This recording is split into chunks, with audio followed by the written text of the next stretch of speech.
चलिए दोस्त, ये क्वेश्चन जो है पिछली बार जो है बोर्ड एग्जाम में आया हुआ था। ये जो है 8 नंबर का प्रश्न है। एक भाई ने हमसे पूछा हुआ है कि इसको कैसे सॉल्व करना है। चलिए अजय भाई, हम आपको बताते हैं, है ना, कि इसको सॉल्व कैसे करना है। देखिए देखिए आपको दिया गया है ना, sine inverse 3/5 minus sine inverse 8/17 बराबर कास इनवर्स 84/85। देखिए मेरे भाई, सबसे पहले आपको काम क्या करना है ना, इसको हम ऐसे मान लेंगे, ऐसे इसको मानेंगे कि माना। देखिए इसको मेरे भाई हम ये के बराबर मान लेंगे, ये पूरा पूरा हम ये मान लेते हैं और इस पूरे पूरे को हम बी मान लेते हैं, है ना। माना, देखिए साइन इनवर्स, माना साइन इनवर्स, है ना, 3/5 बराबर ये। और मेरे भाई इसको हम पूरे को बी मान लेते हैं। देखिए इसको हम मान लेते हैं साइन इनवर्स 8/17 बराबर बी। देखिए अगर हम इधर से ना इनवर्स को इधर लेकर आएंगे तो ये कुछ इस तरीके से हो जाएगा। ये हो जाएगा हमारा साइन ये, है ना। देखिए इसको हम इधर लेकर आएंगे ना तो हो जाएगा साइन ये, और ये बच जाएगा इधर 3/5। ऐसे मेरे भाई इस साइन को जब हम इधर लेकर जाएंगे तो ये हो जाएगा हमारा साइन बी बराबर, और ये बचेगा हमारा 8/17। देखिए आपको पता है ना मेरे भाई कि देखिए साइन थीटा बराबर क्या होता है, आप जानते हैं, है ना। साइन थीटा का सूत्र होता है साइन थीटा बराबर, है ना, लंब बटे कर्ण। देखिए ये होता है हमारा लंब बटे कर्ण, है ना। देखिए साइन ये का मान आपको पता है 3/5, तो यहाँ से आप देख सकते हैं मेरे भाई ये हो जाएगा 3/5। और ऐसे अगर इसमें आप देखें ना तो यहाँ पर भी आप देख सकते हैं, देखिए साइन बी, है ना। साइन थीटा बराबर क्या होता है, लंब बटे कर्ण। यहाँ पर थीटा की जगह पर बी है मेरे भाई, तो इससे कोई दिक्कत नहीं है। देखिए ये हो जाएगा हमारा लंब बटे कर्ण। यानी कि यहाँ पर देखिए आपको दिया गया है साइन बी का मान 8/17। यहाँ से मेरे भाई आप ध्यान से देखें ना तो आप देखेंगे कि लंब का मान 3 है, और यहाँ से आप देखेंगे कि कर्ण का मान 4 है। और यहाँ से अगर आप मेरे भाई देखें ना तो साइन बी बराबर जैसे 8/17 है, तो यहाँ पर लंब का मान 8 है और कर्ण का मान 17 है। यहाँ पर आप मेरे भाई एक तरीका ये होता है कि आप इसको त्रिभुज बना के सॉल्व कर सकते हैं, है ना। जैसे त्रिभुज बना के सॉल्व कर सकते हैं, या एक तरीका ये होता है कि अगर आप त्रिभुज वगैरह नहीं बनाना चाहते हैं तो देखिए एक फार्मूला आप इस्तेमाल करके भी लगा सकते हैं, है ना। कई सारा तरीका होता है मेरे भाई, है ना। यहाँ पर आप देख सकते हैं, यहाँ पर लंब जो है 3 है और कर्ण मेरे भाई 5 है। तो यहाँ से मेरे भाई एक जो है आप या तो याद रखें, इसे पाइथागोरियन त्रिक याद रखें। देखिए पाइथा, है ना, पाइथागोरियन त्रिक। पाइथागोरियन त्रिक होता है मेरे भाई, है ना, ये ट्रिपलेट होता है। या आप ये याद रखें जैसे कि एक ट्रिपलेट होता है हमारा 3 का, 4 का और 5 का। और एक ट्रिपलेट हमारा होता है मेरे भाई 8 का, 15 का और एक होता है 17 का। ये आप ट्रिपलेट याद कर सकते हैं, इसको पाइथागोरियन त्रिक बोलते हैं मेरे भाई, ठीक। देखिए यहाँ पर ना जो सबसे बड़ा होता है उसको हम कर्ण बोलते हैं। तो देखिए इसमें जो कर्ण है वो 5 है, तो इसको मेरे भाई हम कर्ण बोल देते हैं। देखिए ये कर्ण है। और देखिए लंब का मान कितना है मेरे भाई, 3 है, तो इसको आप क्या बोलेंगे, इसको मेरे भाई आप लंब बोलेंगे। देखिए लंब हो गया, कर्ण हो गया, और ये जो मेरे भाई बीच में 4 बच रहा है ना, इसको आप आधार बोल देंगे। तो ये हमारा क्या हो जाएगा, आधार, ठीक। ऐसे मेरे भाई देखिए कर्ण हमेशा बड़ा होता है, तो देखिए ये जो 17 आपको दिया गया है ना, ये हमारा हो जाएगा कर्ण, तो इसको मेरे भाई कर्ण बोल देंगे। और देखिए लंब जो है हमारा 8 है, तो यहाँ से ये जो हमारा 8 होगा ना, इसको हम लंब बोलेंगे, लंब। अब देखिए ये लंब हो गया और ये कर्ण हो गया, तो जो तीसरा बचता है मेरे भाई यानी कि 15, ये हमारा क्या हो जाएगा, आधार। एक तरीका ये है मेरे भाई कि अगर आप इसको याद करेंगे, है ना, तो इस तरीके से आप इसको सॉल्व कर सकते हैं, ठीक। इस तरीके से आप निकाल सकते हैं, इसको आप याद करिएगा, ठीक।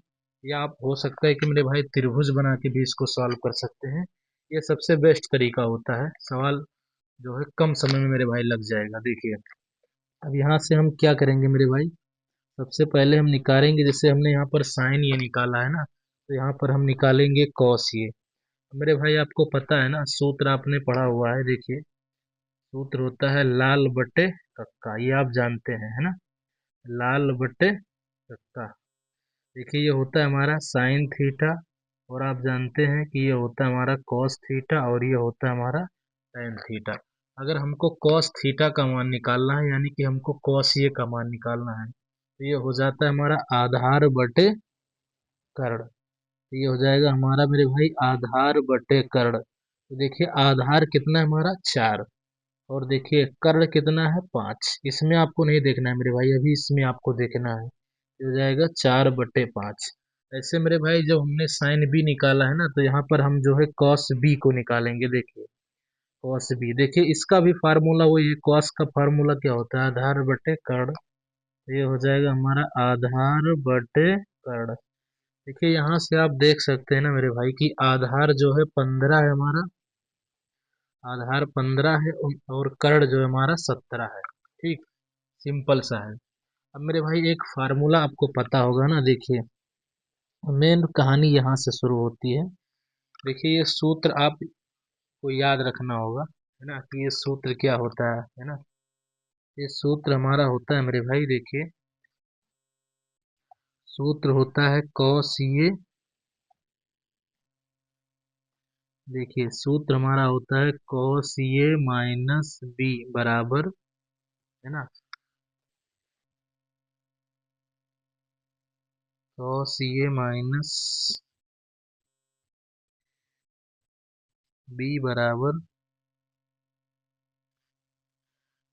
है ना, कॉस ए माइनस बी बराबर ये होता है हमारा cos A minus, sorry cos A cos B minus. अब देखिए यहाँ पर सबसे इम्पोर्टेंट बात ये है मेरे भाई, यहाँ पर कई फार्मूले होते हैं कॉस के, लेकिन यहाँ पर देखिए आपको लगाना है ना कॉस ए माइनस बी का। तो कॉस ए माइनस बी बराबर होता है कॉस ए इंटू में हो जाता है हमारा कॉस बी, लेकिन ये अगर यहाँ पर माइनस है तो यहाँ पर प्लस हो जाता है, अगर यहाँ पर जो है प्लस होता है तो यहाँ पर जो है माइनस हो जाता है। ठीक, देखिए कॉस ये इंटू कॉस बी और प्लस साइन ये इंटू में हो जाएगा मेरे भाई साइन बी। अब देखिए आपको मान रख देना है, देखिए यहाँ से हो जाएगा कॉस ये माइनस बी बराबर, देखिए कॉस ये का मान कितना है मेरे भाई, तो यहाँ से आप देख सकते हैं ना 4/5 रख देंगे सबका मान, कॉस बी का मान हो गया 15/17 प्लस साइन ये का मान है 3/5 गुणे साइन बी, और देखिए साइन बी का मान ये हो जाएगा 8/17। यहाँ से आप क्या कर सकते हैं मेरे भाई, इसे गुणा कर सकते हैं, देखिए 15 चौका 60, है ना, और 17 पचे 85। फिर ऐसे कर सकते हैं, देखिए 8 त्रिक 24 और 17 पचे 85। अब आप मेरे भाई यहाँ से ध्यान से देखें ना, तो देखिए इन दोनों का हर बराबर है, और आप जानते हैं ना कि अगर हर बराबर होता है तो इसको हम ऐसे उतार देते हैं, और ऊपर वाला भी ऐसे उतार देंगे, यानी कि 60 + 24। और मेरे भाई जब हम 60 में 24 जोड़ेंगे ना, तो ये कितना हो जाएगा 84/85। अब मेरे भाई थोड़ा हम इधर लिखते हैं, देखिए ये हो जाता है हमारा 84/85, और देखिए ये किसके बराबर चल रहा है ना, कॉस ये माइनस बी के बराबर चल रहा है। यहाँ से हो जाएगा कॉस ये माइनस बी बराबर 84/85। मेरे भाई इस कॉस को ना अगर हम इधर लेकर आएंगे, तो यहाँ से ये बच जाएगा ये माइनस बी बराबर, ये हो जाएगा इसका इनवर्स हो जाएगा कॉस इनवर्स 84/85। अब मेरे भाई आपको ये का मान रखना है, देखिए यहाँ से है ना, यहाँ से आप देख रहे हैं ना कि ये का मान क्या है, ये का मान है साइन इनवर्स, देखिए साइन इनवर्स 3/5 माइनस बी का मान, देखिए बी का मान है साइन इनवर्स 8/17, देखिए 8/17, और बराबर में मेरे भाई किसके बराबर, तो इसके बराबर, ये वाला इसे उतार देंगे, ये हो जाएगा कास इनवर्स 84/85। देखिए मेरे भाई यहाँ से आप देख सकते हैं ना कि जो आपको लाना था, यहाँ से आप देखिए इसको, ये हमारा 8 लिखा हुआ है, देखिए sine inverse 3/5 minus sine inverse 60/17 बराबर कास इनवर्स 84/85। देखिए मेरे भाई, यही आपको लाना था कि ये चीज इसके बराबर है, तो इस चीज को हमने इसके बराबर दिखा दिया, तो ये हो जाता है प्रूव्ड। मेरे भाई एग्जाम में आपको ऐसे लिख के आना है ना, तो आपको फुल नंबर मिलेगा। चलिए मिलते हैं अगले वीडियो में, तब तक के लिए बाय बाय मेरे भाई।